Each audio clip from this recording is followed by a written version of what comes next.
Welcome to Dead Heads. What's up? Oh, I'm sorry. I was saying No, like it's all good. I had one creepy ass message. So I was like, "You look like my sister. You're real pretty." I'm like, Jesus, man. Oh dear, So, there's a Or lot in there. I was like, and delete. so much to unfold.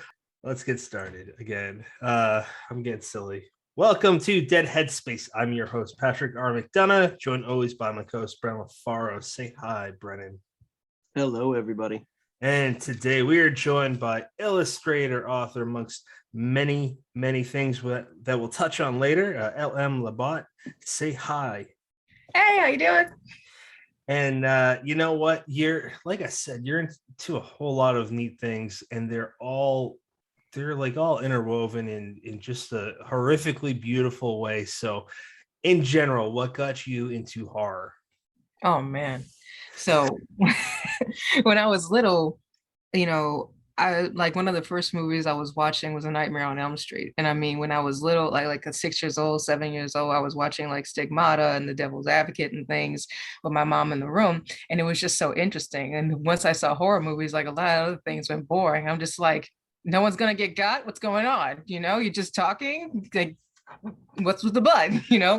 So, but my family always told me, like, this is a movie, this is fake, this is not real life. So they set that boundary with me mentally, so because they were afraid I was going to get screwed up or something. But I loved horror. So, and then my aunt was always in medicine. She was like, an RN, got her BSN, and now she's like a doctorate of nursing practice in the psychiatric field. And there's just tons of books, just biology, like even like I think I got some old ones. Like, I mean, some of these books are damn near falling apart. I love that shit. That's so Yeah. cool. So Is that like is that text? Sorry for cutting you off. Is that text for students that have for medicinal purposes? Oh yeah, and like they have like all of her old places where she highlighted in here and stuff. And I just drew. So I drew from the books. I drew all the illustrations. I liked the way all the sinews and stuff looked. And when I saw horror movies, I was like, it don't look like that in real life. So I'm like, oh, what did they do? So it got me interested. And I was always good in art. My mom encouraged artwork since the beginning. She would put butcher paper on the wall and I would just go down and scribble and go from there. But horror was fascinating from the general, not just because of how the bodies got contorted or how, the blood looked or just the scenery in general, because it could be funny or it could be really, really tense. So you could do a lot of stuff with horror. Yeah. Tons of stuff. It could. Brennan, I just got to jump in and say one thing. I instantly connect your artwork with one of my favorite humans, and if I were to go back in time, this would probably be the person I'd want to meet. That's Leonardo da Vinci. Your artwork. Oh, thank you. I mean, like, for real, I look at your anatomical drawings and it's just like the style. Just I'm not really good at describing beyond that the artsy terminology, but it just reminds me of his work. And I'm curious if you're someone, is he someone that you maybe looked into his artwork, or are you interested? Oh yeah. Oh, I mean, definitely. Like his drawings on like the embryos inside like the placentas and stuff, and then the you know medicine, like with the man in the wheel, all that stuff. His flying inventions, they're so detailed and they're so like wonderfully put together. It attracted my attention. I also loved other artists, and I love all ranges of art from anime. I love Junji Ito. Junji Ito's work is great. I have some of his t-shirts and I can't wait for Uzumaki to come out. That's awesome. But with artwork, I just kept going and going and going, and I would draw every day because my artwork actually became a coping mechanism. So and another reason why I was interested in medicine is because since I was 8, I was diagnosed with an autoimmune deficiency. I had chronic plaque psoriasis. So for 19 years, until I found an actual competent doctor, I was trapped in my own skin. I mean, if I was the way I was about 5 years ago, we would be seeing just blood and blisters all over my eyes and my face. So I couldn't escape it. And, when you grow up like that and you have surrounded by people, it's kind of like a Mary Shelley Frankenstein thing. The first emotion I really understood was rejection. That's so sad. But it helped me, in the Hmm. long run, it helped me. So I focused on my craft, I focused on drawing, I got better and better and better. And I used that outlet to do something productive. So, the world doesn't like me. I'm going to make my own world that I like. And that's beautiful. Brennan, jump in. I'm paraphrasing, so forgive me if I am completely botching your intentions. But in your biography at the end of the book, you had kind of hinted that you really lost yourself in both artwork and writing in order to deal with the bullying, for lack of better words, the fact that kids aren't always nice to what's different around them. And here's where the paraphrasing comes in, that you would almost kind of like take out your aggression on the people who hurt you through that art. Like, and as writers, we talk about that all the time. Like, fuck this guy, I'm gonna put him in a story and I'm gonna tear his damn head off. So yeah. I'd love to hear a little bit of that from your perspective. Yeah, I mean, can't go to jail for what's in your head. You know what I mean? Just saying. So, somebody makes fun of you, somebody says something, says your name out of place, it's like, okay, I'm gonna try to be the bigger person about this. Just leave it alone. I don't want it to escalate. I'm gonna fuck you up later. You know what I mean? Like, I remember your face. Yep. And then you could take that face and you could do whatever you want with it, smash it under a tire, curb stomp it, and it's great. And you can illustrate all you want. They can't stop you for shit. What are you gonna do? Come to my house and kick my ass? I dare you. So, yeah. That's funny. That's kind of how right before, like maybe a year before I met my wife, which is when I started reading again. But right before that, I mean, I've always written. It's just that the whole focusing on the structure and the basics weren't there until I met her, who kind of rewired me to focus on reading and all that. But I bring this up because there at that point, like I said, a year before I met her, I had a lot of toxic people, from drugs to emotional and mental abuse from a friend that wasn't a good friend, to just a lot of bad people in my life. And I took it out in writing, and I put them through torture and hell, and you know what? I felt better. So I bring that up solely because I can relate. And I don't think that if I was a younger writer, I try to bring that up as often as I can, thinking if I was a young kid, because I mean, most of us writers, we started when we were young. But if you hear an older writers, older people that you may look up to talk about this, I hope that at least one person out there doesn't feel bad for feeling that way, because angry is a healthy emotion. You just, how like we handled it. Like I'm a big guy. I don't fight. Like the way you talk, I don't want to piss you off. Like there are so many bad ways to take out anger and confusion and shit. And the way that we handle it, I think that is something that should be kind of talked about every now and then. Brennan, I don't know where I end this topic, so jump in, please. No, I think that's, like you said, it's a completely necessary part of, kind of helping you to become who you are, really.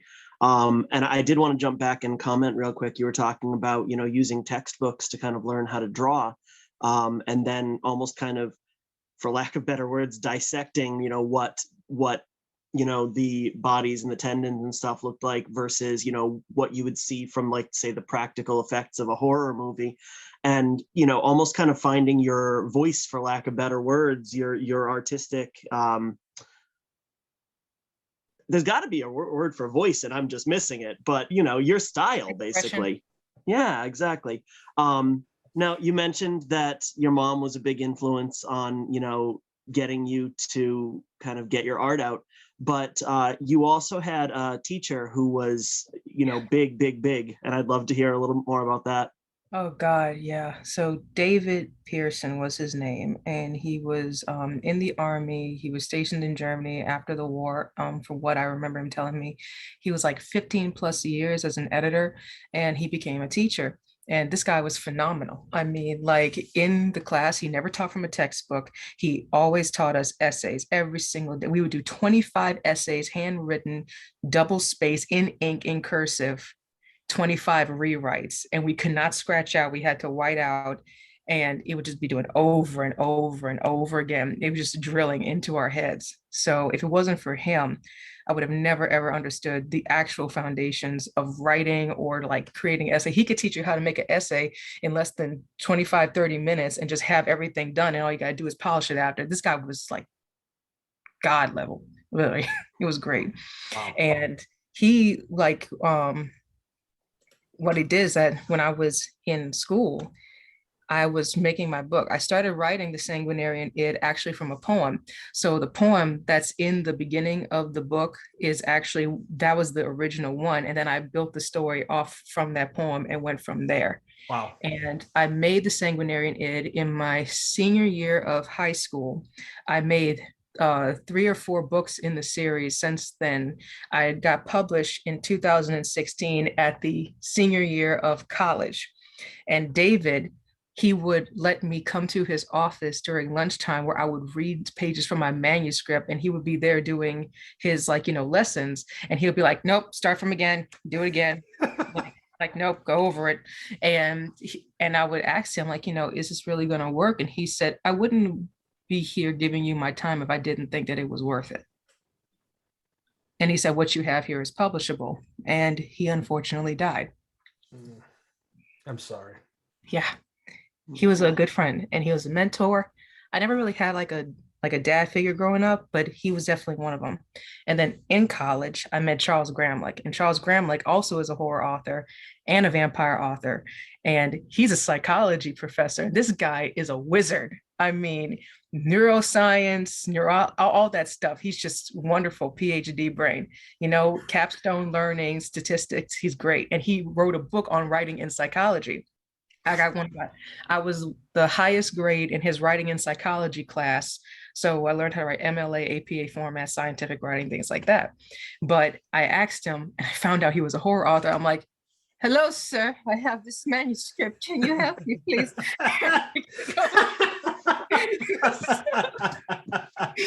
And he's like, yeah, sure. And he's the sweetest guy. He's the sweetest guy. And when you see him, it's like everybody else is wearing suits and stuff with the little bow ties and everything, looking all sharp. And he comes in with his like really long hair and a ponytail and a t-shirt and jeans. I'm like, that's my dude. So it was great. And he read it, gave me some more information, helped me understand more about it, polish it up. And he gave me a list of publishers, and he was like, you know what?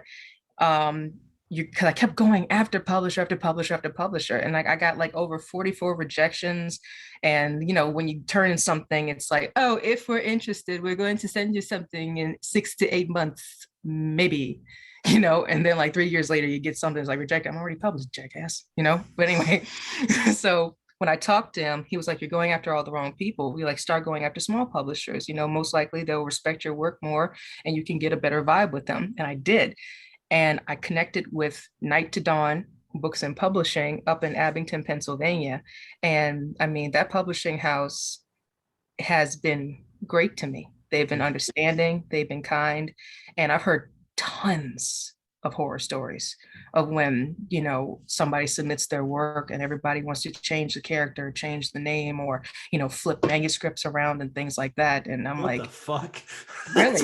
That's not okay. It's not okay. But No. this publishing house, they really respected my work. And when I showed them my artwork, I was like, hey, can I do the cover art for my book and the illustrations? Maybe. And they were like, yeah, this is great, let's do it.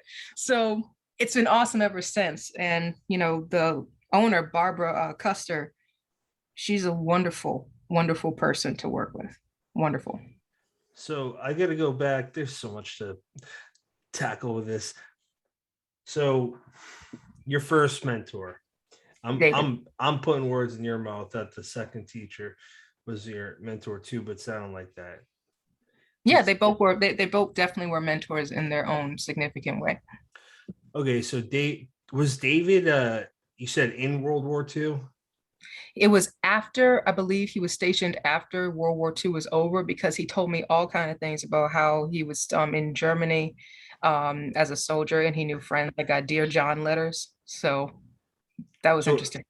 so we're talking the period that I love that period because I'm studying big time on the Korean War. I'm not going to bore you with any more beyond that, but it's a really interesting time. So we're talking about a guy that is in this place that got turned on its ass over the period of 10 years from the 30s to the 40s, and now he sees the ruins because the German people. I'm probably not telling you anything new, but for any fellow historian dorks like us, that Germany they were impoverished at one point. They had nothing, and I can't even imagine what that's like, just being in this place that was so flipped around in the 20th century. I bet that guy had stories. So I'm bringing all this up because I'm interested if there's one or two stories you feel comfortable are interested in talking about. Would you feel comfortable talking about anything he imparted on you as far as like historical stuff that we might find interesting? Historical stuff, it wasn't really a lot of historical stuff. It was a lot of like things that he told us in like the army, and things that he would do. Like one time he almost got his ass kicked by one of his supervisors, because like he always saw in movies how when people throw the grenade, they take the pin out, and then they kiss the grenade and throw it. And he went to go, Oh, and the guy's like, "Don't do it, you jackass, just fucking throw it." And that was fantastic. oh my God. When he was and then he told me, like, so when he was a little kid, how he jumped off, I think it was like a 2.5 or like 3-story bleacher for like a nickel, and all he did was broke his ankles. Jesus Christ. So That he would sounds tell awesome. stories like that, and on top of this, he was a major Shakespearean just fanatic. He loved Shakespeare so much, and he had the Shakespeare Club, and I was a part of the Shakespeare Club. So I read 27 plays of Shakespeare out of the collection of them. And the way he would dissect them, the way he would just explain it to us was like, it was like watching a movie, you would just be hooked on it. So it was a lot of memories like that. That's really cool. And then as far as your second, I forgot his name. Your second mentor. Charles Gramlich. So he wrote a book about how you study psychology? Was that it? Yeah, it was writing, I believe, writing in psychology, and it told about like, what to look for, what to do, how to write an APA effectively, like, not to do all this fluff and stuff, like, just say it, because, a lot of scientists, lawyers, and medical professionals, they like to use big fluffy jargon like, I disincline to acquiesce your request, like Barbosa means fucking no. You know what I mean? And so he told us how to write straight to the point. And that was fantastic because, when I write and when I do novels, even though I like to get detailed with the scenery and stuff, I love dialogue driven, books, because it makes the read feel faster, but it's like keeps it to the point. Yeah. Snappy. Brendan, you got anything before I would like to jump into her book that we keep talking about, tiptoeing around? Yeah, I mean, I would definitely agree with that. Nobody, you got to set the scene, but nobody wants to read you dancing in circles for 3 pages. We want to get to the action, and we want to see what's going to happen. It's the same thing like with J.R.R. Tolkien's books. I love the shit out of those books. Okay, but in honest to God, if the movies follow the books, movie 3 would still be in the fucking Shire. Not gonna lie. So, it's like. He does all the stuff with scenery, and then the dragon's like a couple of, oh yeah, it's a dragon. Anyway, these fucking trees, man. I will never, because I think I saw the movies before I read the books, and I will never get over the fact that Helm's Deep is about 2 pages. Yes, yes. Thank you. I'm still upset that Tom Bombadil wasn't in it, but that's my one. That he only saved the hobbits in the Fellowship of the Rings. Like without him, they don't even make it out of that weird area, out of the Shire. I'm just, that's my gripe. Okay. Yeah. Brennan, lead us into the talk of the Sanguinarian Id. I said it right. Yes. You got it. Woo! 2 for 2. There you go. Actually, LM, I'm going to have you do the honors. I love to, when we introduce a book, I hate trying to give the synopsis because I end up either spoiling it or rambling on for 2 hours because I don't know where to stop. So give us the elevator pitch. All right. So the Sanguinarian Id is a backdrop in Nazi war-torn Germany. And in this, you have a mix of infamous criminals, human traffickers, drug dealers, basically the scum of the earth, pilfering, doing whatever they want to do. They're in their damn element, just taking the world by storm. And a part of this world is the main person, the main antagonist, Mendelsohn. So Mendelsohn, no one really knows why he does what he does. It's just that he fucking loves doing it. This guy loves his job, okay? And if you know him, it's already too late, in a sense. So he's touched on a lot of people's lives, and he's ruined a lot of people's lives, and a lot of, cities, a lot of towns are essentially in his debt. And they don't know how he knows all this stuff, but they just know, and it's not good not to piss him off. So one of the people that he did piss off is named Hale. Hale is a Damphir, and in Slavic folklore, Damphir, half human, half vampire.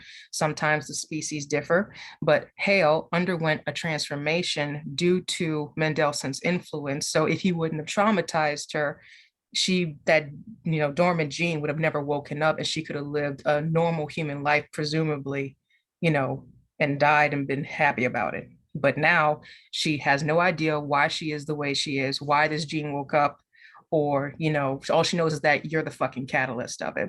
So she's on this hell-bent hunt to go and get him.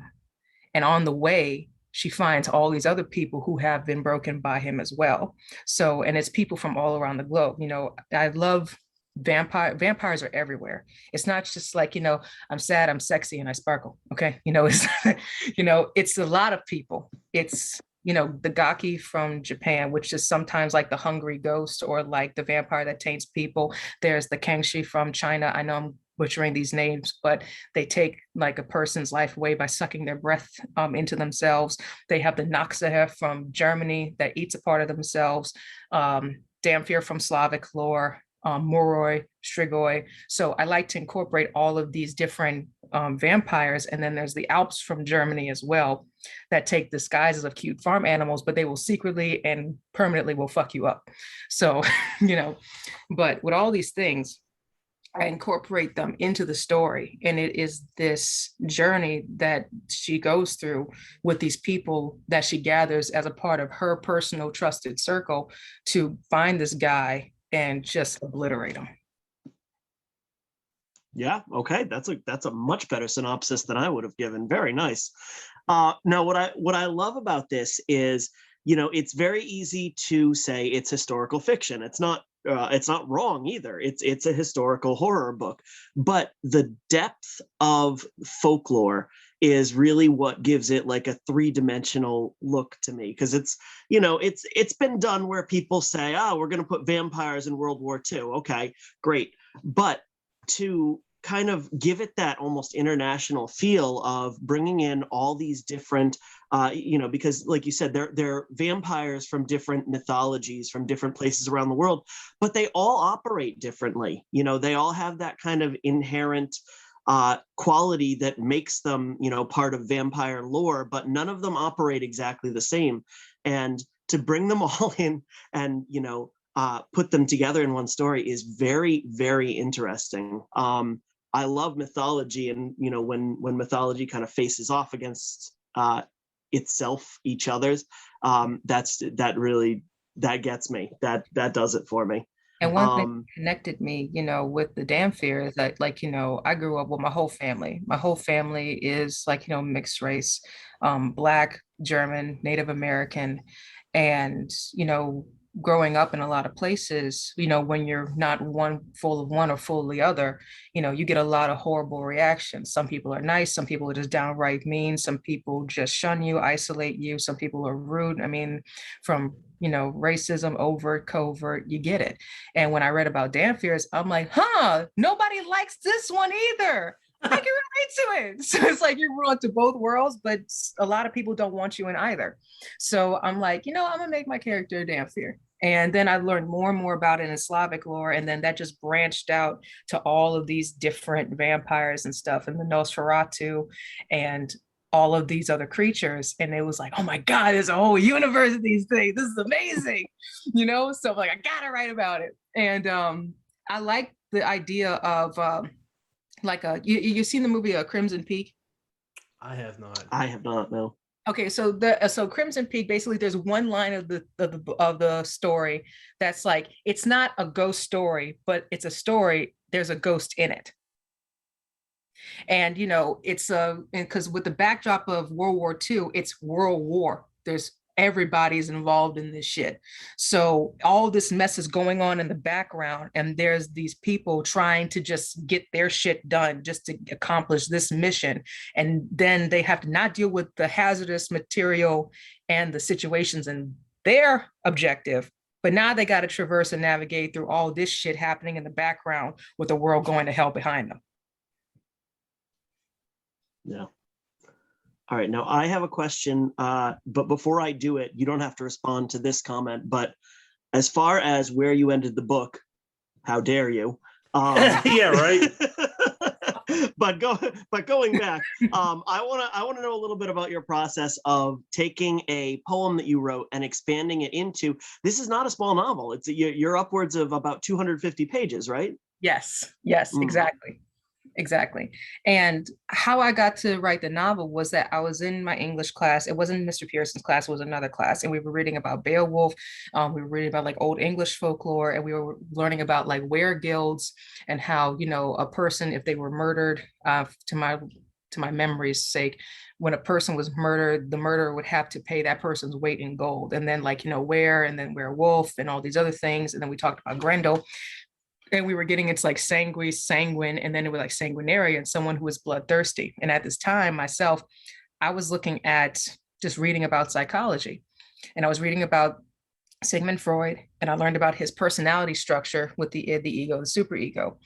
And it was around the same time. So when I learned the word sanguinarian, bloodthirsty, sanguinarian id, an id that wants blood, is out for blood.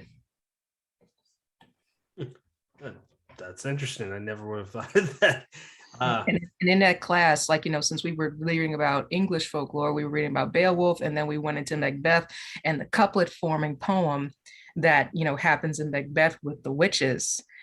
I was like, oh my God, this is my jam. I could do this. So I just did a poem, and I ended it with the Sanguinarian Id. And Pearson was just sitting there like, you got to do this, man. You got to do this.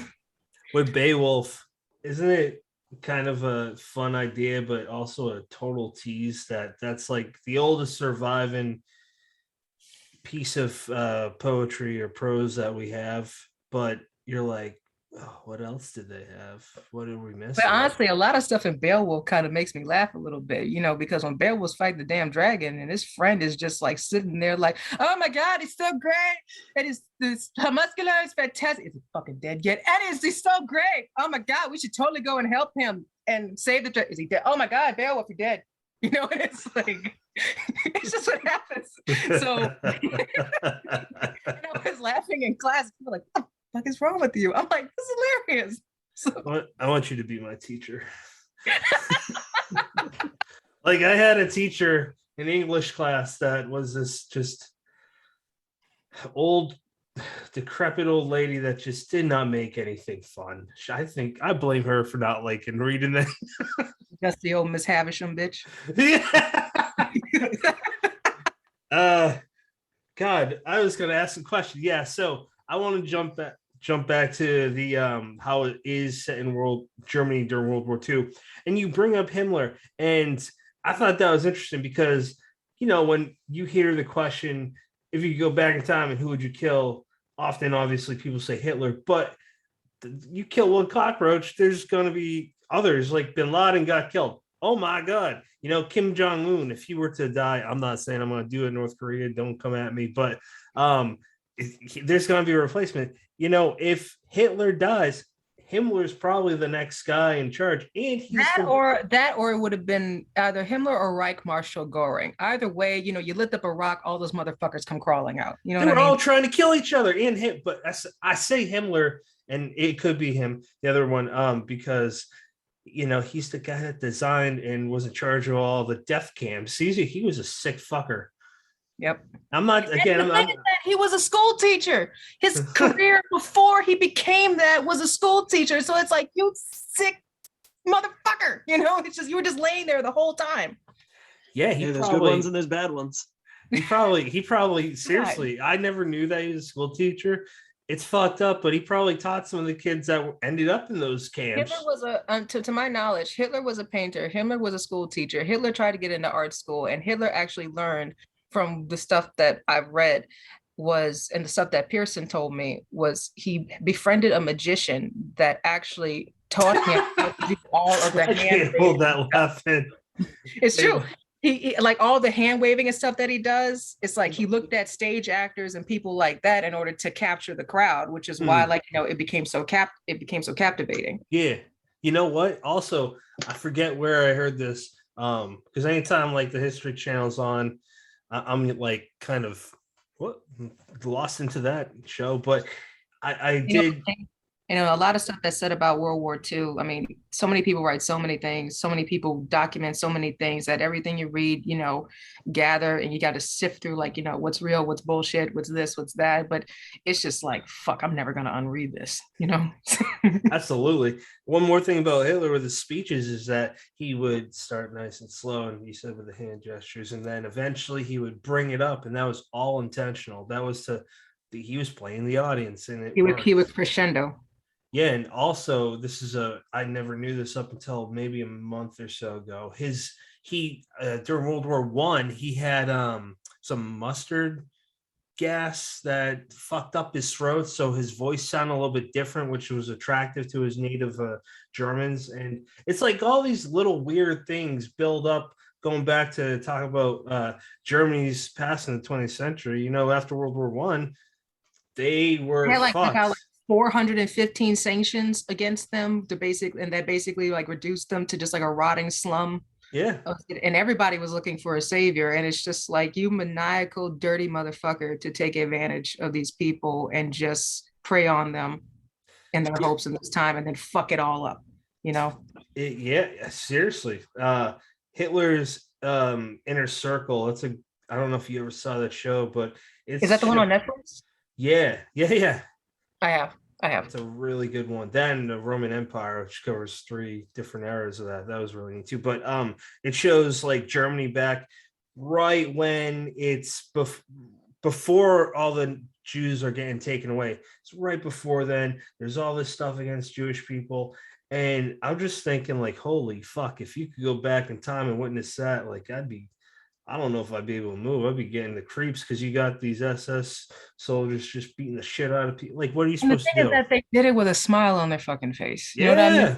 Yeah. You see, it is so nightmarish when you see what happens when people reduce others to numbers and nothing else. Like it's crazy. Yeah, and we don't have to go into any detail about this, but there are parallels to that throughout the world. But in America, I'll say, you guys don't have to make a comment, but I feel like that was the Trump administration, and it's fucking scary. It's terrifying. It's scary how many people I love, and I'm not ashamed to say it. Like even back in time too, like with the fucking Tuskegee experiments and stuff, just how they just like, fuck your autonomy, fuck this, your benefits and everything, your health. Is that the guy for psychology back in the... They said that they were supposed to like help a group of African Americans down in the South, and instead the government was experimenting with them on fucking syphilis. Ooh, I'm very unfamiliar with that. That's fucked up. Look up the Tuskegee. What happened in Tuskegee? How do you spell that? Let me look it up. Tuskegee. Tuskegee. Tuskegee. Crazy shit right there. Yeah, Tuskegee syphilis study, and it's in rural. It happened in a part of the place. It happened in rural Alabama. That's fucked up. Wow, It- And Alabama. it explains it. Alabama. Yeah. And I mean, and it just happened like, when a group of people decide that like, this other group of people is just fucking unsavory and undesirable, people will do the most. And then you see like this evil nature that just bleeds out and just ruins everyone's lives. Have you? I gotta just ask you this because I feel like you have heard of this. Have you heard of it's back in the 1920s, the little Albert experiment? Yeah. Yeah. The little Albert experiment. Yep. You're. I want you to explain that. I feel like it'd be so much more concise and out of your mouth. So little Albert experiment back then, basically I call it 1920 bad. Because like Fair. everything in that era Fair. was just absolutely terrifying. Oh damn, hold on, my video's acting up. Shit. She left because of you, Brennan. I don't know. I'm not the. My camera is acting crazy. I'm so sorry. That's fine. No, Wait, no worries. continue that thought. You're not the one. Oh my God. So the thing is, little Albert, it was the experiment was carried out by John B. Watson. And it was about conditioning. So it demonstrated different conditioning to phobias. And from what I can remember, come on, you motherfucker, work. There you go. Listen to me. So, so the thing is, with little Albert, it was about conditioning. Like, can you actually condition someone to have a fear or phobia? Like, and this was I learned this back in undergraduate and stuff in psychology. So it was so heinous because like, you have something white, have something like fluffy, or because like the baby's just sitting there looking at the rats, just, oh, they're rats and stuff. And then all of a sudden just make a loud noise, just bang in the background, and then it startled them and it make them cry. And every single time it would just startle them, make them cry. Rats come out, startle them, make them cry. And then it got to a point where whenever he would see the rat or see the animal or even something white and fluffy, to what I can recall, he would get scared and he would just start crying. And now he associated that white fluffy creature with the loud disruptive noise that would scare him. Yeah, that's so fucked up. And they recorded this too. There's video of it. Oh yeah. I just Googled it because I didn't know what happened. I didn't know if he died an old man or whatever. He died at the age of 6 due to complications of encephalitis. Yeah, it's where like on your head, fluid in your head, and it swells. I feel like it's probably related to some shit he went through. And then I don't know the experiment name. I don't know the doctor, but my wife's got a master's in social work.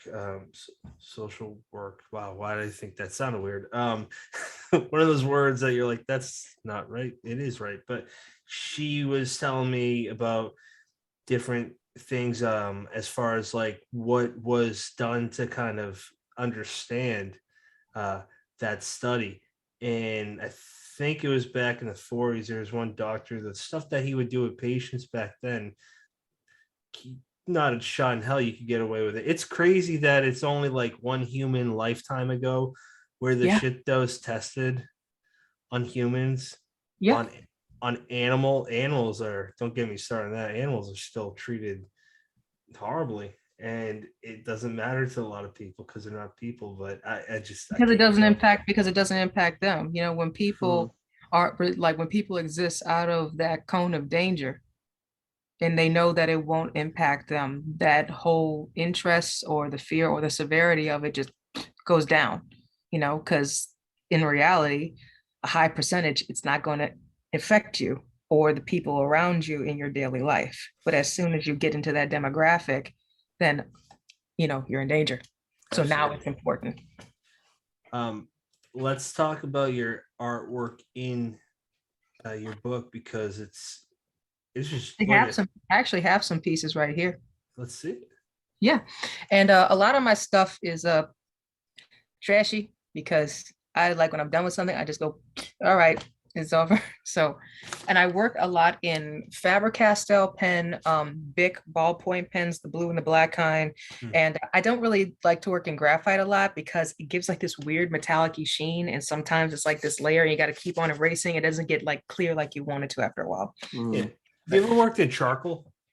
I have worked in charcoal. And honestly, sometimes when I hear that scratch against the paper, it's just like, ugh. I'm like that with cotton. I just did it to myself.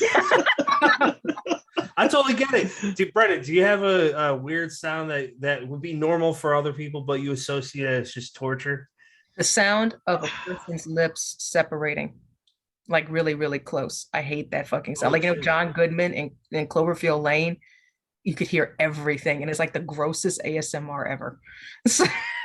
Every Wait, lip so- smack. Yes, God. I got a question. Pass if you want, cut this if you want. I'm seriously curious. Like, what happens if you want to kiss someone? Do you get like back because up? because it's a pucker thing. You don't really hear anything, but it's like when people are chewing food or smacking gum. Or Okay.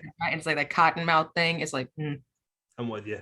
yeah. Brandon, what's your sound? You got to have one. Oh, see, I off the top of my head, I can't come up with anything, but like now you got me thinking about cotton. And yeah, so good. No good. It's funny though how you can interpret like things differently, because I totally get that, and I can absolutely imagine that choice to almost kind of highlight those sounds coming out of John Goodman in that movie were intentional. He was great, man. Oh my God. Have you seen him in Red State? Sorry to jump to something random, but No, I haven't. No. I haven't. Kevin Smith movie. It's horror. It's real quick. It's based off of the West Baptist Church.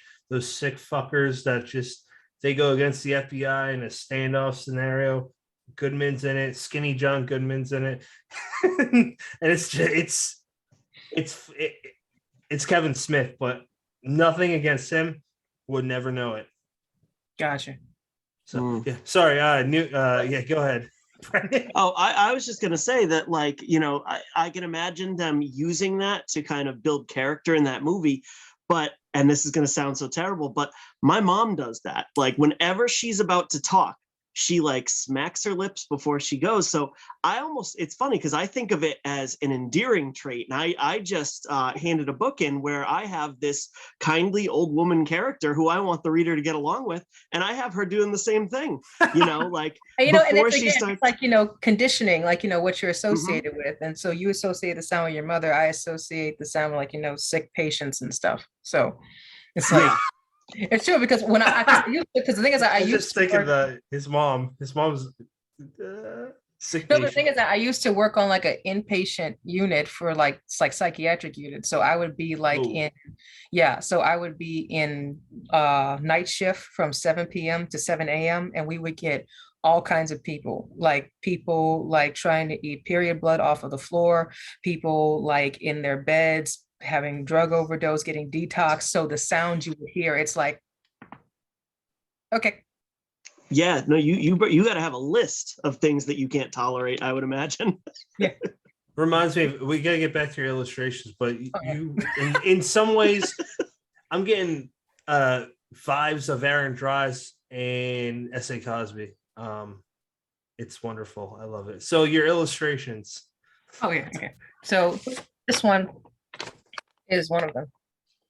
God damn, that's good. And you could kind of see the reflective ink from the Bic pen. I actually drew this one on the psych unit one time during a shift, because we would have like rounds where we would do suicide rounds, and we would check every 15 minutes and like to see if a person was trying to commit suicide or not. So in between those rounds, like, okay, your turn. Okay, your turn. Now we just go and draw and go and draw, because it's a 12-hour shift. What are you gonna do? Yeah. And let's see. Then there's this one.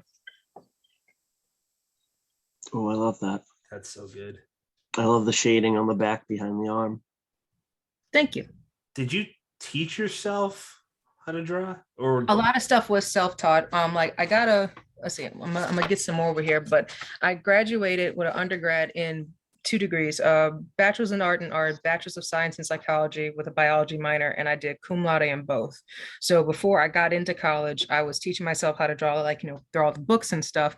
When I got there, like my graphic design teacher, Cheryl LeCabe, she actually taught me how to use the computer, use graphic design to format everything for submission, because they could teach you how to draw, but a lot of people won't tell you the business aspect of it and how to have it ready. So like, what to calibrate it as. With it, is it supposed to be in CMYK? Is it supposed to be in RGB? Or do they want PDF format? How do you do that? How do you make it confidential? So that stuff she taught me with, and how to use all the different programs and stuff. So thank God for that. Yeah. Let's see, there's this. And then sometimes I would just do like regular shit. So it would be like on regular pieces of paper. So this is just like lined paper. Wow. It would start out with something like that. And then I would go and redo it and do the shading. And it would go like that. Wow. Very cool. Audio listeners, you gotta go to the YouTube Watch the page video. and check it. Yeah, watch the video, motherfuckers. So would it help if I describe? Because I'm trying to figure out how I would describe. It's like it's this big fucking Sure. thing. Yeah, watch the video. Oh, that one's got some barker to it. Well, yeah, absolutely. Okay, let me describe it. So we got a bunch of different eyeballs. One looks like it's got goo coming out, but it looks like the tentacles of a jellyfish. There's another one looking up, and it could be blood or could be tears, either one. I'd probably be crying if my eyes were getting ripped like that. There's a lot of eyes. Now, real quick, so for people who are stuck on audio, can they see some of this stuff on your website, LM? See some of my original drawings from the first book, because the first book is out on Amazon. That one that was published in 2016, that has a lot of the medical, every book is going to have medical drawings in it, or like some type of illustration like that. So some of the stuff on my website, lmlabat.com, is going to have some things in the gallery, but in the books you can see it as well. But this is some stuff. That's so cool. That's the shit that I'm talking about. That reminds me of Da Vinci. I know Da Vinci tackled a lot of things, but like you're the only artist I've referred to as that. Because thank you. I mean, look at it. Compare it. Seriously, put that. This one's kind of Cronenberg-ish. Yes, it is. Yeah. Yes, it is. That is awesome. Shit. What is that? A crow and a crow's a strong word. Trying to describe it. It's a bird. Wow. Oh, I love the coloring in that one. Thank you. And then this one was this is actually an elk heart. What's the difference? It's like one's in an elk. The there you go. So it's like one's tastier, but this one is fucked up. Anyway. Are you talking about the chambers? Is that what you pointed to? Yeah, like the different ventricles and the arterioles. I think you're too smart for me. So medical. So again, this is how. So wow. This one is a sketch of Mendelssohn. Very, very rough sketch of Mendelssohn. Oh, I thought he was bald for some reason. A lot of people think that. I don't know why. It's just like for some reason, Jeff Bezos. It's like associated, like mass people with bald. It's just. I thought it was a creepy ass bald white guy. Yeah.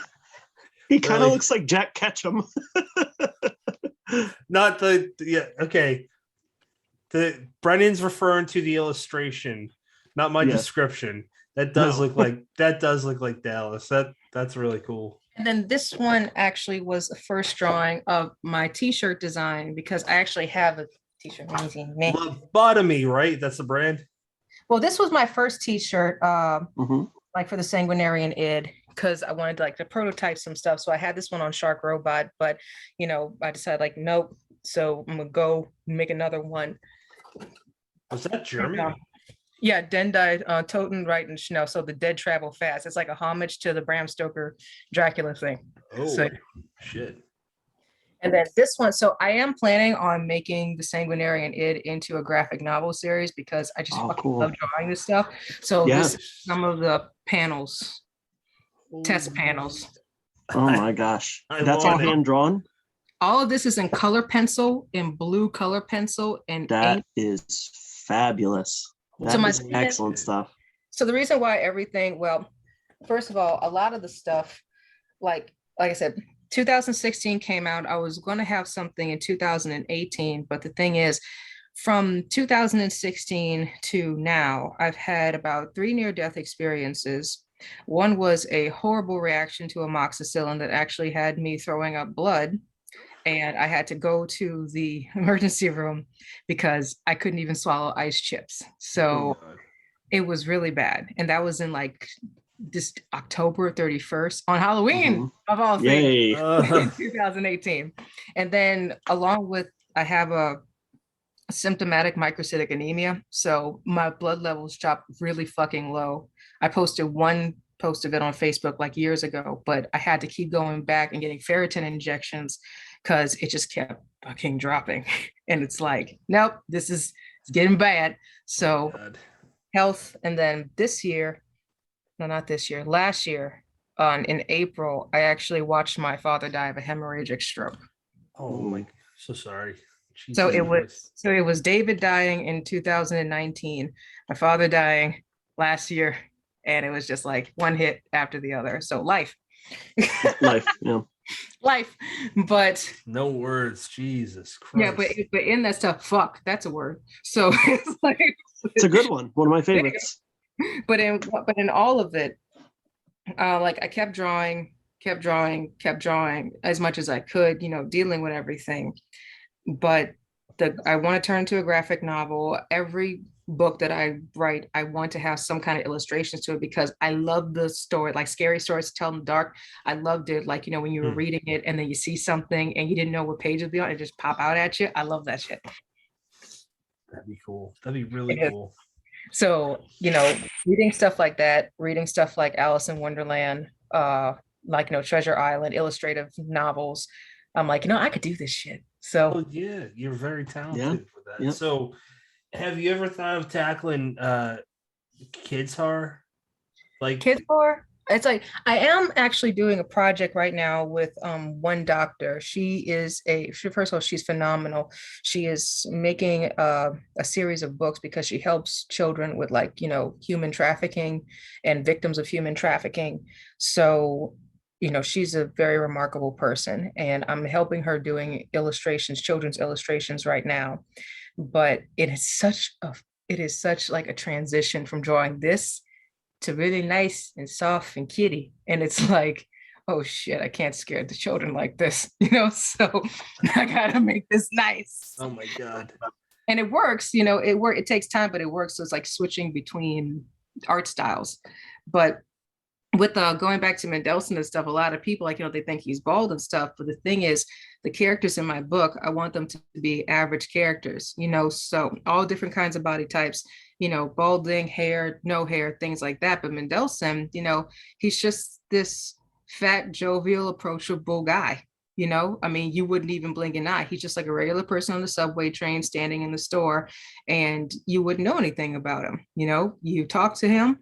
He seems very intellectual. He's very articulate. He could carry a conversation. But the more and more and more you stand next to him, that something is fucking wrong. But by the time you realize that, it's already too late. Right.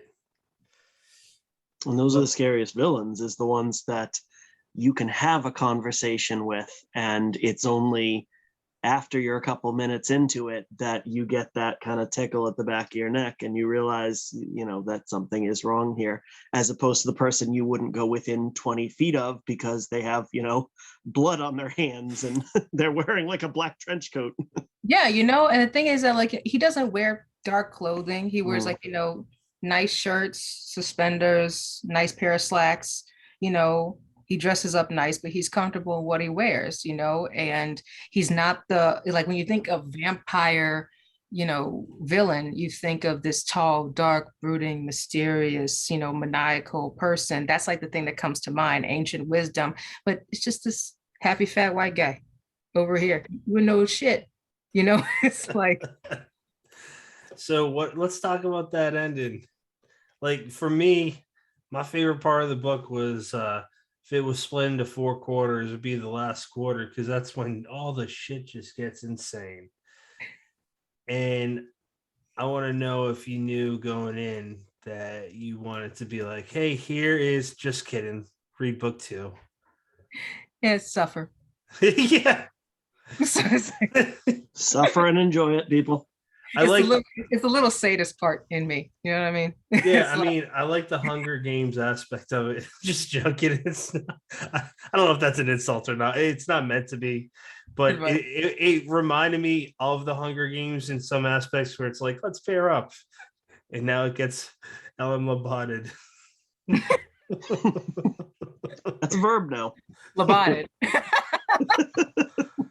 It's actually crazy because I actually, speaking of Labatted, I actually made a clothing company because, you know, make my bread and butter throughout my years. I would do logo designs for people, portraits, things like that. I would edit stuff for people. And they're like, oh man, this is nice. I wear this on a t-shirt. I'm like, fuck, it could be a t-shirt. So like, so I actually made my brand Lobotomy. Yeah, I see you got socks. Yeah. These are pretty. Did you make that logo? Yeah, I did. So just so people can hear it out, that there's a skull above this really neat. What kind of building is that? And why'd you pick that? Oh, just some shit. I was just wanting to see like There's no meaning. I was just like, yes, the windows in the building. Fuck it, it looks nice. All right, let's go.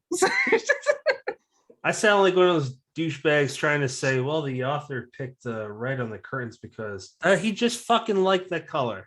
And the thing is that it's really kind of funny because, you know, a lot of writers and stuff, you know, we do when we make these characters, a lot of these characters, they're an amalgamation of a lot of things that either we love, we hate, things that unnerve us, that, you know, or people we want to, you know, that really fucked with us in our life, and we could do whatever we want in our world. You know, it's our sandbox. We could do what we please. But the thing is, outside of that, like when I make, because you read a lot of the fight scenes in my book, and a lot of stuff that gets bloody, people get fucked up. Yeah. During those scenes, I'm listening to like "Hello, Mr. Blue Sky." I mean, it's the perfect thing. You know, it's like somebody decides to go on a rampage, people start trampling over each other. Hello, Mr. Blue Sky. You know, shit's all right. Actually, in a Quentin Tarantino like movie, that'd be perfect. I got one very quick story about Hello, Mr. Blue Sky. Long story short, I was in this fast lane going to work. The guy next to me thought, hey, now's a great time to merge into you. So I ended up behind him. I held my damn hand on the horn for like a whole minute or two. And I'm in my head saying, you got a kid, you got a wife, chill the fuck out. So I just blasted that song. I drove by that, I cut that fucker off, and I just peeled out of there. And I'm listening to that. I'm like, all right, it's kind of working.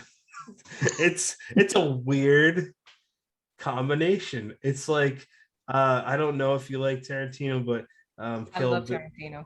Kill Bill, that fight scene with Ballroom Blitz, is just blood and guts. That is kind of what I'm thinking.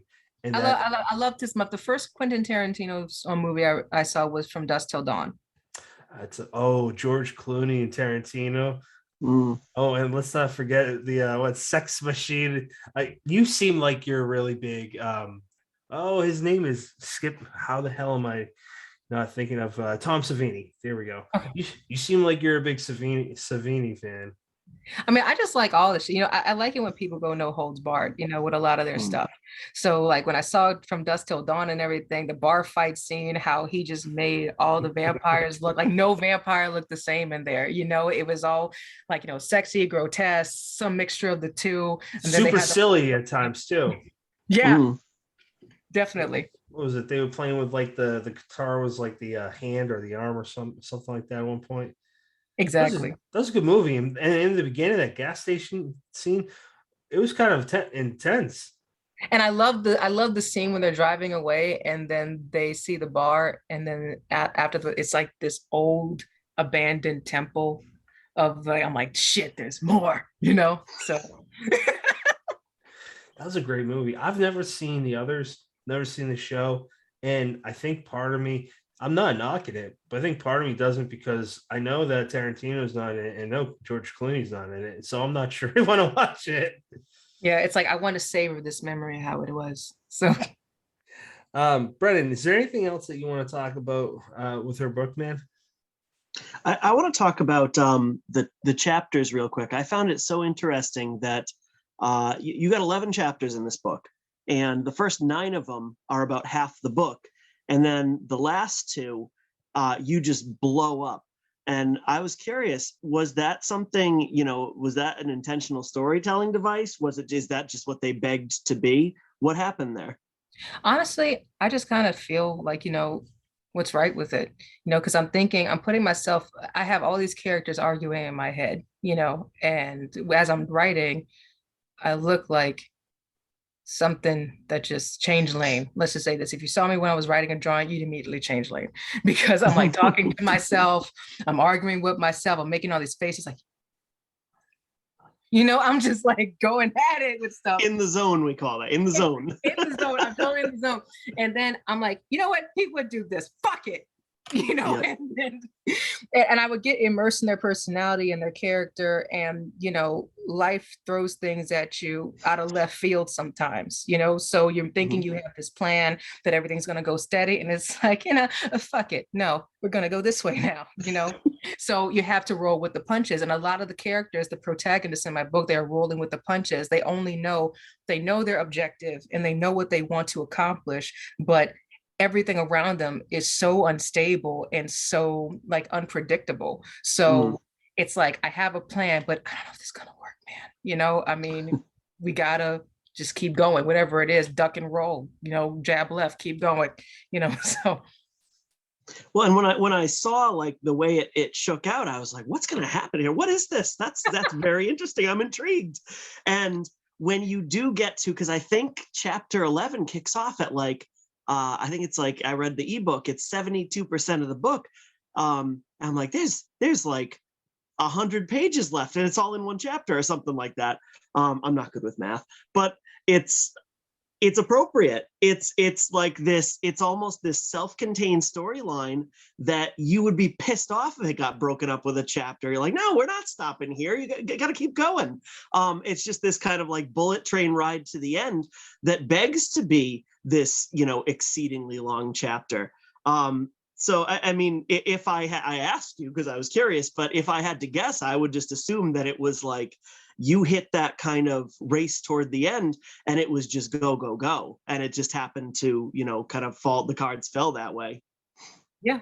And it's like, because even though a lot of the stuff that, like I said, that people go through, like, it's kind of the dynamic between like the mind and the body, because the mind, we set out all of these things that we want for ourselves, our ambitions, our goals, the milestones we have to do to meet it. Like, I could keep going. I could do this. I'm gonna wake up.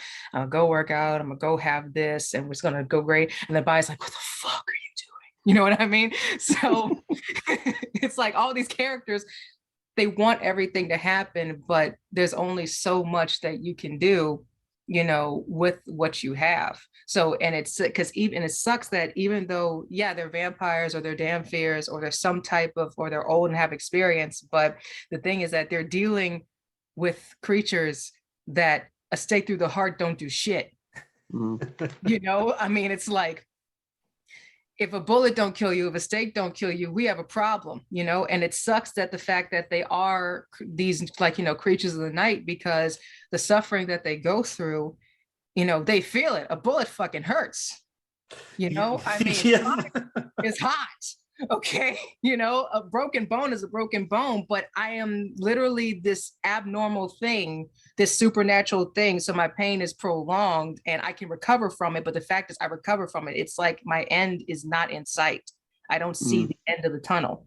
So I have to keep trudging through this, and I don't know what's going to kill me, or hopefully if something kills me, because some things in this book wants death, some things doesn't. But because of what they are, they don't fucking know. I mean, doesn't that describe humans? What if you live forever? I wouldn't want to. No. Nah. See, like, everybody you love die around you, and thing is that live forever, but live forever how? Like the same way every single time? How would that react? You'd have to constantly move around the globe because people start to get suspicious about you. Everyone you love or try to fall in love with, eventually you'll see rot away. That's a horrible existence. Yeah, it is. No question. It's that, every, in its own way, every vampire story kind of has to, whether it intends to or not, it has to address that question. What is what is your worldview like? What is this character's worldview like when they experience life in such a different way than the average mortal person? I don't have anything more insightful to add, so I'm going to throw it to Patrick. The thing about Mendelssohn, though, with all of this is that, he loves this shit. He loves the uncertainty. He loves the unpredictability. He's a damn madman. So, he doesn't care if it destroys himself in the end or anything else like that. He's like, I want this. And what I want, I get. Well, I can't wait to see what happens next. So I want to bring up S.A. Cosby, Sean Cosby, where I have one specific thing what I want to talk about, and that is how he's the one that introduced us to you. He introduced us to a few other people. I want to hear what you have to say, because there's so many things that we all love him. I mean, he's an incredible author. He's a great guy too. So I want to hear what you have to say about him. Well, first of all, the good thing about Sean Cosby is that, he's real. He's a real guy. It's not this pretentious air about him. It's a person who worked for what they have and what they've earned in life. And it's a person that you can respect. So, when you read his work, even the little excerpts that he puts in, like on Facebook, they come from somewhere. It's not superficial. It's stemming from something, and that something is very, very real. And I met him through Facebook because, I was trying to reach out to, authors and artists, like about, hey, can you read my work? Please tell me what you think about it, because if you don't reach out to people, how are people going to know your stuff if they don't even know that you exist? They won't. It won't. So when I reached out to him, he was very kind. I was shaking because I'm like, fuck, this guy is like a really good author and stuff and all these accolades. Fuck, what am I doing? You look stupid, So that's what I was thinking in my head. But then he just turned out to be so nice. Like, he was so kind, so nice, very approachable. And he was like, yeah, no problem. Please send me your work, and I'll read it. And if I'm able to read it, I'll let you know what I think. And he did. And he said, I love your artwork. I love your work. And he wrote a book blurb for me. That book blurb is going to be on the back, on the cover and stuff. Nice. when the book comes out. And I was just like, as one does, yeah. So I was just everywhere. That would have been a spit take if I was drinking coffee then. It was great. And I asked him because I had been trying for years to find, representation or outlets, because, I already do everything myself. I do the cover myself. I do the interior artwork myself. I write the book myself. It's me and the publishing house. There's no middleman. So it's very fluid communication, but I am a one-stop shop when it comes down to what I do. I want my audience to have the most out of my brain as possible. And if, I have to do it myself, so be it. But I can't do everything by myself forever. So, because I even did the website myself. Yeah, you're basically Da Vinci. I mean, like a one-stop shop. He did make his own website, yeah. He could have if he wanted to, Brennan. Definitely. He invented a helicopter 500 years before it was ever created. So yeah, websites, whatever. Little spiral helicopter. Check out my link. Venmo me some money, bitches. Two more. Sorry to cut you off, but two more quick fun facts about him. He was gay and a vegetarian, and I didn't know there were vegetarians back then. I must be dumb, but I didn't know. You're poor. You can't afford meat. It's damn easy to be a vegetarian. Yeah, sorry. I'll shut up. It's fine. You're totally fine. But Sean, so he said, like, hey, I got this friend. His name is Patrick, and he's really, really cool. He has an awesome podcast, Dead Headspace. I think you two would sync up really, really well. Awesome guy to talk to. Want to introduce you. I was like, oh my God, please, So I can't believe you referred to me as a friend. Yeah. He was really, really cool, really, really sweet. And it's really nice to meet people like him in the literary world, because any profession, you just meet a whole bunch of assholes, because when people forget where they came from, and as long as people get what they came to get, everybody else can go to hell for all they care. I won't name who, and this is definitely piggybacking off of what you just said. Um, and that sounds gossipy. I'm not going to name friends and what people say on air, but one of my friends said it perfectly. There's a lot of actors in this industry. By this industry, I mean the entertainment industry. I mean in general in life, anyways. Too. I've had a really bad time last year, and there was very few people who gave a fuck, and maybe they did, but they didn't reach out. Not a single "Hey, are you okay?" And Brennan was one of my solid rocks. And at Scares That Care, it was right down the road from Sean. I asked him if he was going to sign my books. He wasn't feeling super well, but he's always been real nice. Sam Gabino Iglesias is another one.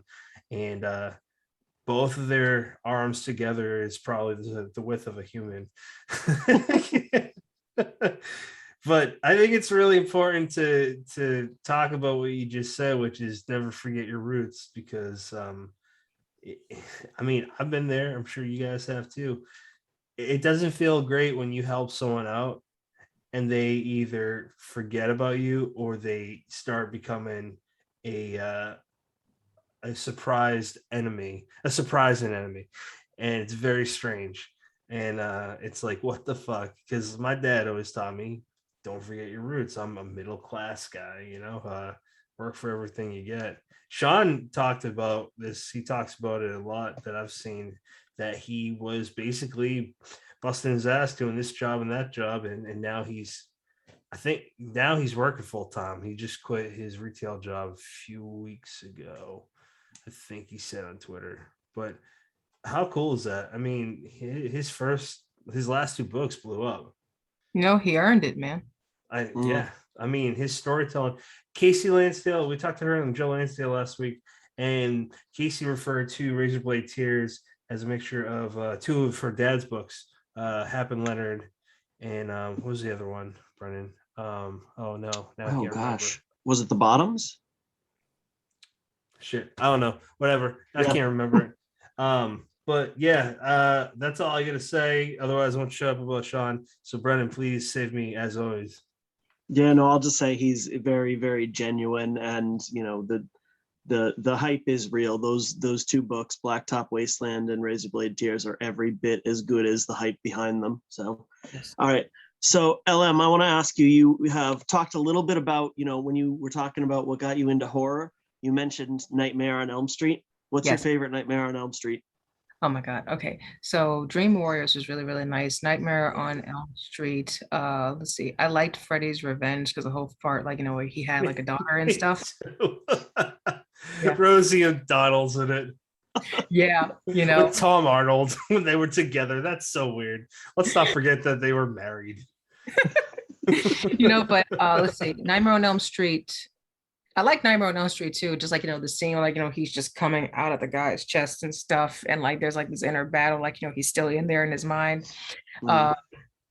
And every single Nightmare on Elm Street, he always gets beat by a girl, every single one. Oh, I never even thought of that. Wait, I said Rosie O'Donnell. I meant Roseanne. There you go. Yeah. There you go. He does always get beat by a girl. It was like Nancy, Alice, his own daughter. Yeah. So, but it's so creative, and I love the dark humor that goes into. And Robert Englund is great. I actually met him at Wizarding World. God, I loved it, and he was so great. I'm just and I don't know how my face must have looked, but I'm just like, hi, I don't have a piece of paper or anything, but I just want to say I love your work. Sign my face. Sign my face. Please sign my face. Technically I had psoriasis at that time, so they could have connected the fucking dots and be easier. Oh my God.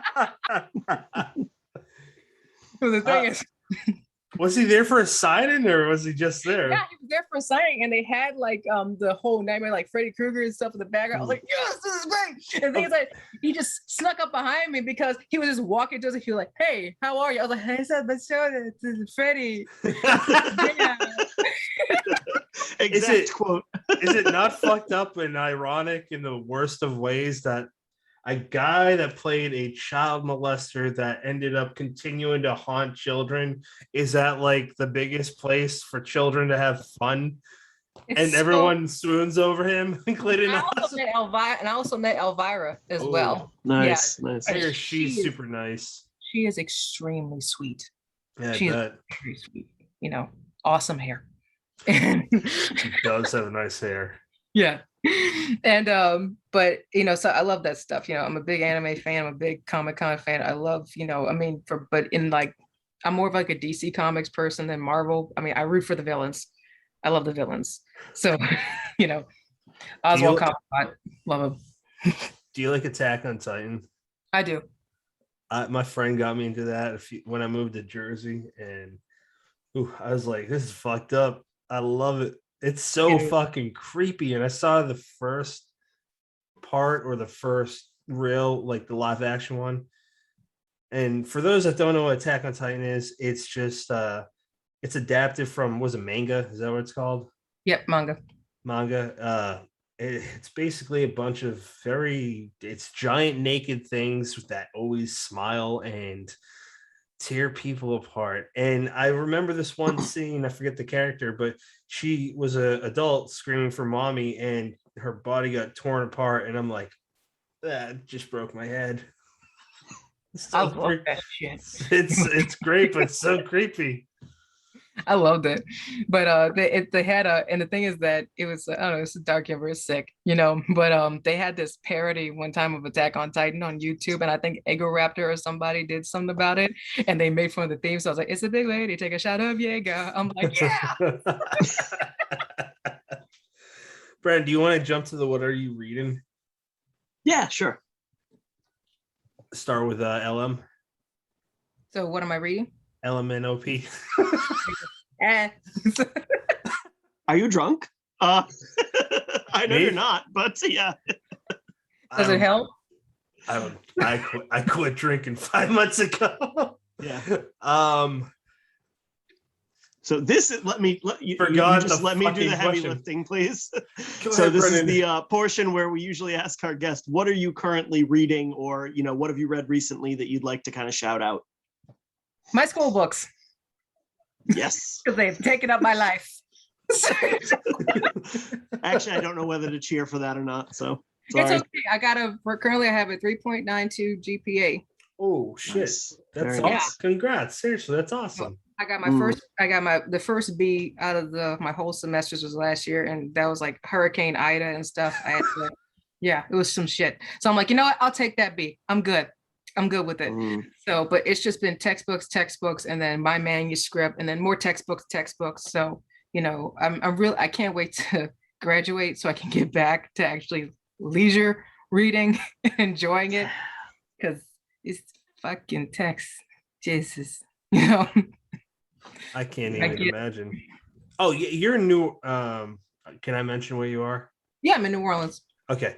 I bring that up because I almost forgot. One of the most I don't hear from him personally. I would love to, but Billy Martin, aka Poppy Z Bright, is a New Orleans or how do you say that? New Orleanian. And I'm wondering if you ever happen to see him at a signing or anything. I haven't. And, you know, his name is very popular in the city, Poppy. Very, very I bet. But I have not been able to do these, you know, like for the past couple of years, it's been like ever since out of college, it's been work, you know, supporting people in my family, helping people pay taxes, and then, you know, COVID, and then more debt, and then school. I've started following his Patreon because that's like the only place I can find him. He's one of those writers from that era, the 80s, 90s, when horror was at its like peak, where he is just he's a recluse, it seems. Him, Barker, Robert McCammon, to name a few. It sucks. I wish that they would talk to, you know, people, but I'm sure they got their reasons. I would love to pick their brain. Like, I don't know if you know or have listened to any of our episodes with Ronald Kelly, but he's from that era, and it's really interesting to hear the development and evolution of what we love to do and want to aspire to, where that where that was a few decades ago. I'm not gonna lie, the whole thing about being a recluse and being a writer, it's kind of, it really gets attractive sometimes, a lot. Yeah, it does. It's like, oh shit, no, you're telling me I don't have to talk to people and I just have to sit and draw and do things for my finally. So it's just. I have not minded being at home more the last 2 years. I'm not joking. It's like I hate the. Mm. It's like I like the fact that I am home, but it's the reason of why I'm home. It's like Yeah. if I want to be home, it's like I want to be home on my own accord, not the fact Right. that all these shutdowns and stuff. But still, sometimes it's like, oh no, damn, you plan, you can't. Oh, I'm so sorry. She is So leaving me sad. scream. I have not stopped working. I work at a job that, knock on wood, is never gonna ever not be a thing. I work at a wastewater treatment plant. People will always shit unless we're replaced That by won't robots. stop. That Yeah. won't stop. Yeah. Yeah, it's been a strange journey because everyone's like, I don't have a job or I'm working from home, and I'm like, I can't complain, but it feels like I'm working during the that'd be a book. I'm working during the apocalypse at a ship plant. And not that you asked, but I feel like you may find this to be interesting. So my job, I'm an instrumentation technician. So I'm in charge of everything that, like measures water flow or whatnot. And you could see in Atlantic, I'm in Atlantic City, and you could see trends over the course of years. And you could see the climb and decline of how popular or how populated the city was. Like in the summertime, it's a lot higher. And over the course of the last 10 years, it's been a lot less. But the last 2 years, it's just, you could see it. If you trend it over the last 5 or so years, it's weird to say, I can kind of see the population of the city and the visitors, which is normally a lot, by how much people are taking shits. It's a metric, all right. It's a fucking weird job. Brennan, what are you reading? What a transition. That is great. Take that, Anyway, Michael David Wilson. I am reading, I just started Dark Stars. This is coming out from Tor Nightfire at the end of the month. It is edited by John F.D. Taff and has a ton of big names. It's supposed to be kind of like almost an homage to one of the big horror anthologies of like the 80s and early 90s, Dark Forces, edited by Kirby McCauley. So I read one story in there so far. It's by Carolyn Kepnes. And it is this real interesting twist on the Stalker story. And in preparation She's good at writing for those. yeah, I'll say, yeah, Netflix should look her up. In preparation for our episode next week, I'm also starting Red X by David Demchuk. Right. It takes place in Toronto, and it seems like the gay community in Toronto, there's people going missing, and just, you open it up and this is the illustration that greets you. Wow. Yeah. So, if that's not going to grab your attention, I'm not really sure what is. Yeah. Patrick, how about you? I had to unmute myself. So I'm listening to the audiobook because I'm a slow reader. Oh, what the fuck is that? Huh. Well, I'm gonna have to ask him. So, anyways, I'm reading Red X as well. All right. And You two are twinsies. yeah, Buddies. I just finished Ronald Kelly's memoir. It's really good. I don't have a cover. He hasn't done a cover reveal yet, so I can't say much beyond that. It's about his life, his time with Zebra Books, which it was thought of as kind of not a great thing to be published by them back then in the 80s, 90s. But now, I want Zebra Books, and a lot of other readers do. So it's what was that? That was a dog barking in the background. I'll mute real quick. Oh, okay. I didn't know if you were like hooting and hollering. So let's let's jump to where can people follow you, LM? All right, so I have my Facebook page, LM Labat. My Twitter is, I have a Twitter, but I have not gone on it at all for years. So still, I have LM Labat on Twitter, and there you go. I have Instagram, also LM Labat. I try to keep everything. So Facebook, Twitter, Instagram, LM Labat. I have my website, also lmlabat.com, all lowercase, all together. And let's see. Then there's Amazon, where my books are. You can get it in ebook. You can get it in print. You can also buy it from barnesandnoble.com if you would like. And currently, right now, it's about 4.8 out of 5 stars on Amazon, 5 out of 5 on Barnes and Nobles, and 4.9 out of 5 on Goodreads. There you go. Those are some numbers. Yeah. Yeah. Brennan, hit us up with What reviews are there? There it is. So well, me and Brennan are gonna add to that soon. Brennan, jump to Silver Shamrock. Now, before I jump to that, now with where you left us at book 1, can you give us any idea on when people can get there? Okay, let's face it, when I can get my hands on book 2? Me too. yeah.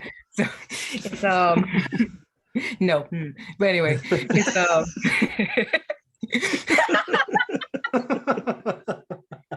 but I'm planning. So like I said, with my school schedule right now, because I'm at the final leap of my school year. So hopefully by the end of this year, I will be graduated and out if everything goes. Fingers crossed.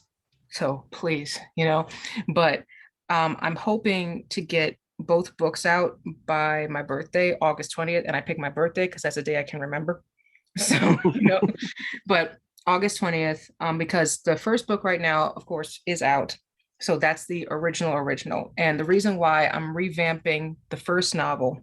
So the novel that I sent you guys was the revamped first one, because after my mentor died, I'm basically, this whole series is going to be tribute to David. Without him, this thing would have never, had any kind of body to it, format, nothing.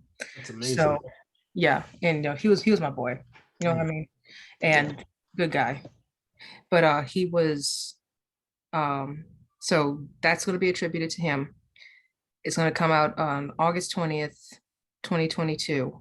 And I'm going to be posting things like artwork and stuff, like the things you've seen, like snippets of that, different things of that, little samples of finished work, peek at cover art, stuff like that. I'm looking right now to try and get a marketing team. I mean, I'm still searching, I'm still searching for marketing teams. I'm still searching for agents, representation to try and help me out with this stuff, because, I can only go so far as one individual, and my publisher, being a small publishing house, they're doing everything that they're doing.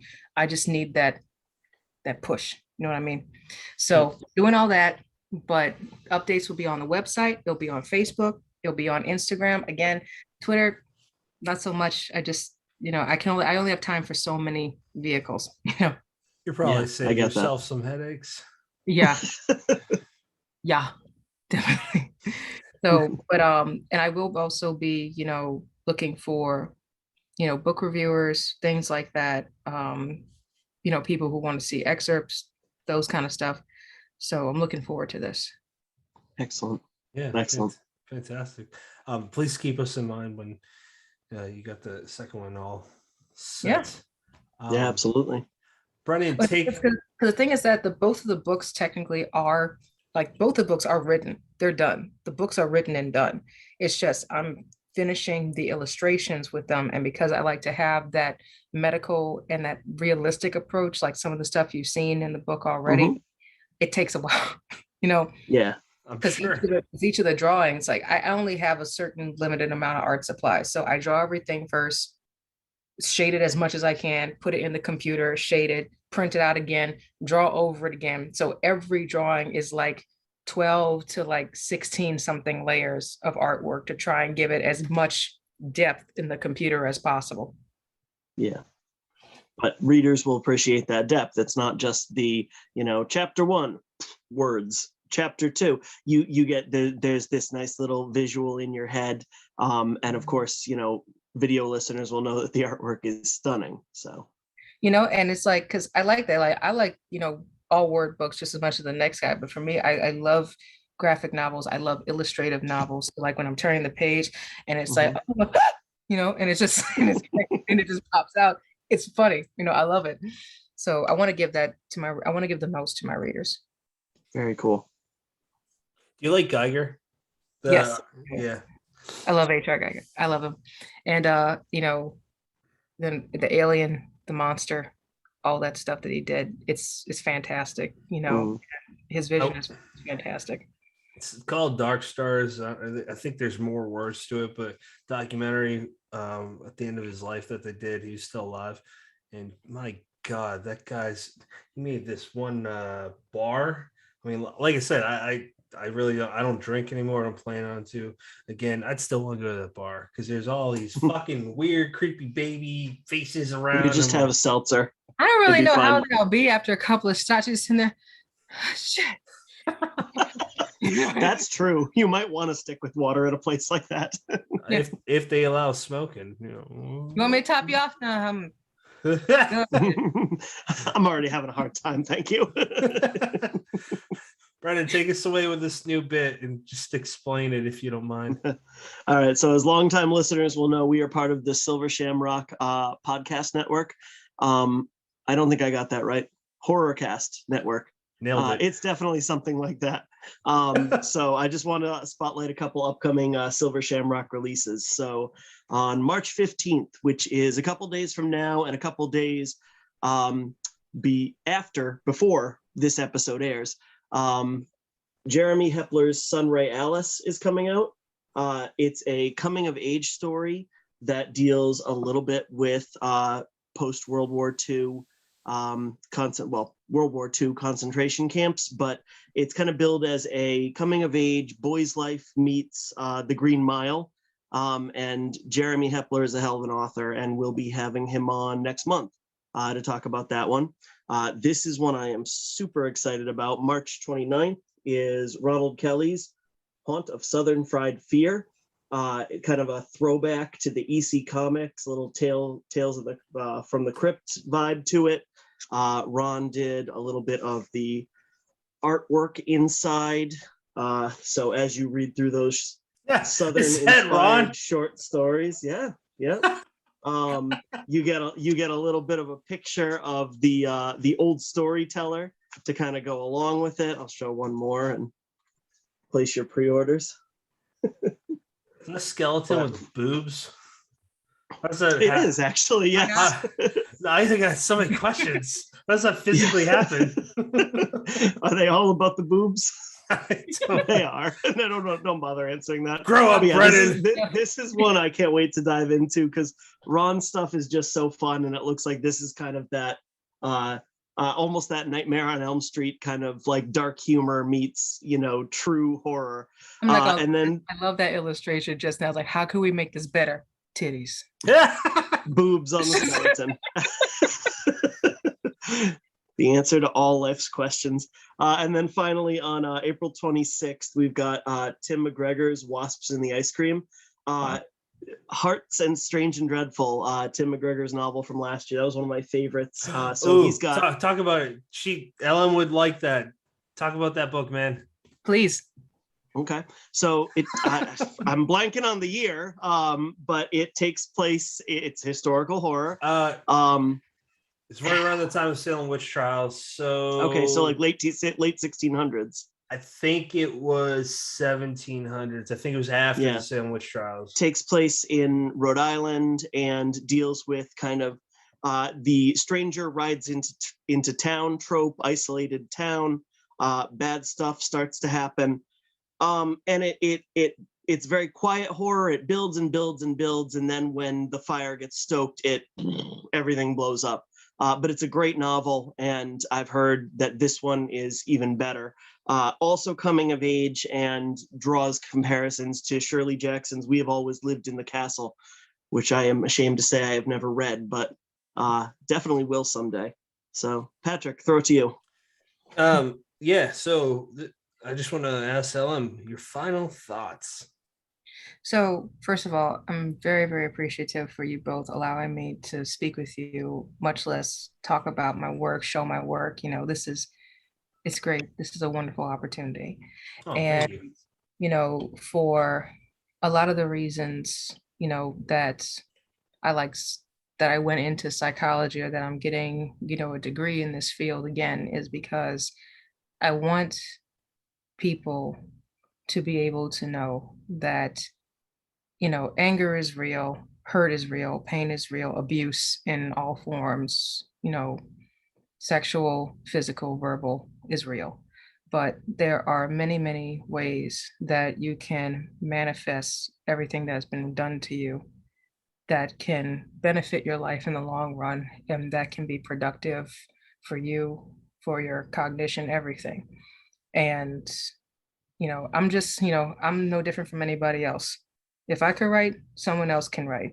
If I can draw, someone else can learn how to draw. And if that's something that people are interested in, if that's something that they want to do, fucking go for it, because when you write and when you draw, no one can tell you no. And you can do whatever the hell you want. So I really hope that whether they read my book or whether they read someone else's book, that whatever they're going through, they're able to get whatever in them out as well. That's awesome. Have you ever thought that? And don't get too modest here, because it's very likely that it's already happened. Have you ever thought that there could be a little girl or boy out there that, or well, not little, because this definitely would.